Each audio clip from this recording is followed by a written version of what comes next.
వందే మాత్రం. నేను మీ journalist Navatha. Welcome to our voice.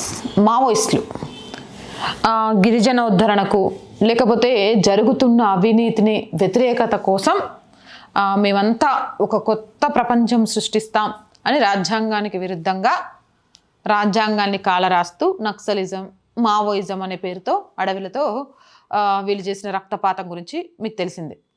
కానీ నక్సల్స్ దగ్గర ఎన్ని కోట్ల డబ్బు ఉందో మీకు తెలుసా? ఇది నేనేదో అర్ధరహితంగా చెప్తోంది కాదు. వచ్చే ఏడాది నాటికి దేశాన్ని నక్సల్స్ రహితంగా మార్చాలన్న లక్ష్యంతో వివిధ దర్యాప్తు సంస్థలు సంయుక్తంగా జరిపిన దాడుల్లో చెప్తున్న విలువ 92 కోట్ల రూపాయలు. నక్సల్స్కి సంబంధించినవి 92 కోట్ల రూపాయల విలువైన ఆస్తులను జప్తు చేసినట్లు కేంద్రం ప్రకటించింది. నక్సల్స్ ప్రభావితంగా రోడ్లు లేకుండా, స్కూల్స్ లేకుండా, హాస్పిటల్స్ లేకుండా బ్రతికిన అనేక గ్రామాలు ఉన్నాయి.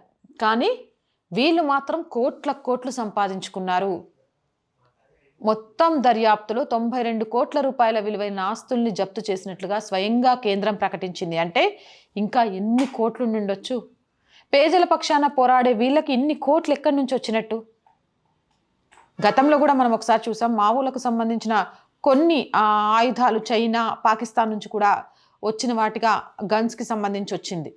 అంటే నిజంగా వీళ్ళు మార్పు కోసం ప్రయత్నించారా, మార్పు అనే పేరుతోటి స్వలాభం కోసం ప్రయత్నించారా అనే కూడా కొన్ని ప్రశ్నలు ఇలాంటివి చూసినప్పుడు ఉత్పన్నం కాక మానదు.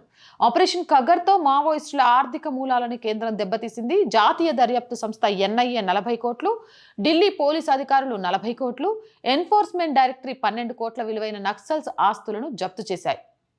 ఇక 2014లో 126 జిల్లాలు నక్సల్స్ ప్రభావిత ప్రాంతాలుగా ఉంటే 2025 నాటికి కేవలం 11 జిల్లాలే మిగిలాయి. ఈ ఏడాది సుమారు 317 మంది నక్సలెట్లు హతమయ్యారు. అలాగే 862 మంది అరెస్టు కాగా మరో 1973 మంది తుపాకులను వదిలి లొంగిపోయారు. అదేవిధంగా మావోయిస్టు ప్రభావిత ప్రాంతాల్లో కేంద్రం అభివృద్ధి పనులను కూడా చేపట్టింది. 20,815 కోట్ల విలువలు చేసే 17,589 కిలోమీటర్ల రోడ్లు వేయించింది. చాలా ప్రాంతాల్లో బ్యాంకులు, పోస్ట్ ఆఫీసులు, మొబైల్ టవర్లు నిర్మించింది. ఇక వచ్చే 5 ఏళ్లలో ఛత్తీస్గఢ్లోని బస్తర్ను దేశంలోని అత్యంత అభివృద్ధి చెందిన గిరిజన ప్రాంతంగా తీర్చిదిద్దాలని కేంద్రం నిర్ణయించినట్లు తెలిపారు.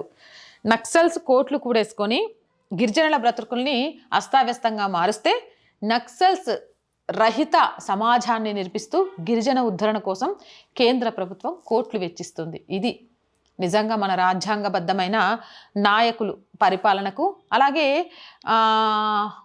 ఏమంటారు, చైనా కమ్యూనిస్ట్ ప్రభావజాలంతో ఉన్న నక్సల్స్కి ఉన్న మధ్య తేడా. మరి నక్సల్స్ రహిత సమాజం అనేది ఖచ్చితంగా దేశాభివృద్ధిలో భాగం అవుతుందా కాదా అనేది కామెంట్ రూపంలో మీరే చెప్పండి. మోర్ వీడియోస్ కోసం ఆర్ వాయిస్ ఛానల్ వెంటనే సబ్స్క్రైబ్ చేయండి. ఆర్ వాయిస్ పొలిటికల్ రెండు మన ఛానల్స్ ఏనండి. So please subscribe our channels. Content బాగుంది అనిపిస్తే లైక్ చేయండి, షేర్ చేయండి. అండ్ మీరు చేసే సహాయంతోనే రోజు ఈ ఛానల్ నడుస్తోంది. ప్లీజ్ కొంతకాలం ఆర్ వాయిస్కి ఆర్థికంగా సపోర్ట్ అందించండి. ఆర్థికంగా సపోర్ట్ చేయాలంటే సబ్స్క్రిప్షన్ పక్కనే జాయిన్ అనే బటన్ ఉంది. 1 to 4 లెవెల్స్ ఉన్నాయి. ఏదో ఒక లెవెల్లో సపోర్ట్ చేయండి.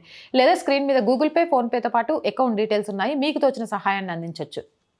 వ్యాపార ప్రకటనల కోసం 8328500576 నెంబర్ని సంప్రదించండి. జై హింద్, జై భారత్.